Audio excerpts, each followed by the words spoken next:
नदी के तट पर संध्या के समय एक लकड़बग्घा एक घड़ियाल से मिला। उन्होंने रुककर एक दूसरे का अभिवादन किया। लकड़बग्घे ने कहा, आपके दिन कैसे चल रहे हैं जी? घड़ियाल ने जवाब दिया, मेरे दिन तो बुरे जा रहे हैं। जब कभी मैं अपने दुख दर्द में रोता हूँ तब प्राणी हमेशा यह कहते हैं कि यह तो घड़ियालू आंसू है। इससे मैं बेहद आहत हूँ। तब लकड़बग्घे ने कहा, आप अपने दुख दर्द की बात करते हैं, लेकिन एक पल मेरे बारे में भी सोचें।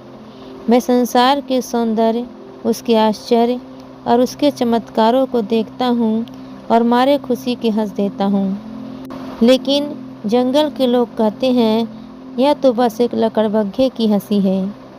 इस कथा के माध्यम से दुनिया के दृश्य को रेखांकित कर रहे हैं, जो हर गतिविधि की अपने ढंग से व्याख्या करती है। बाज और लवा पक्षी एक ऊंची पहाड़ी के चट्टान पर मिले। लवा ने कहा, नमस्ते जी। बाज ने तिरस्कार से देखा और धीमे से कहा, नमस्ते। लवा पक्षी ने कहा, उम्मीद है आपकी तरफ से सब ठीक ठाक है जी। बाज ने कहा, हाँ, हमारी तरफ सब ठीक है, लेकिन तुम्हें पता नहीं कि हम परिंदों के राजा हैं और जब तक हम खुद ना बोलें तुम्हें हमसे नहीं बोलना चाहिए। लवा ने कहा, लेकिन हम एक ही परिवार के हैं। बाज ने उस पर तिरस्कार की दृष्टि डाली और कहा, किसने कह दिया कि तुम और मैं एक ही परिवार के हैं?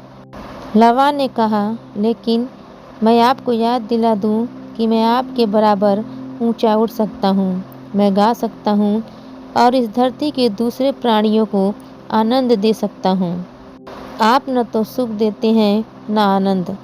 बाज क्रोधित हो गया और उसने कहा, सुख और आनंद? तुम पिद्दी सी धृष्ट प्राणी, मैं तुम्हें अपनी चोंच के एक ही वार से खत्म कर सकता हूँ। तुम तो मेरे पाँव के बराबर हो। तब लवा उड़कर बाज के पीठ पर जा बैठा और उसके परों को नोचने लगा। बाज नाराज हो गया। उसने इतनी तेज और इतनी ऊंची उड़ान भरी ताकि उस नन्हे पक्षी से मुक्ति मिल जाए, किंतु वह सफल नहीं हुआ। हार कर वह इस ऊंची पहाड़ी की उसी चट्टान पर उतर गया। वह पहले से अधिक झुंझलाया हुआ था। वह नन्हा पक्षी अब भी उसकी पीठ पर था। एक छोटा कछुआ यह दृश्य देखकर हंस पड़ा।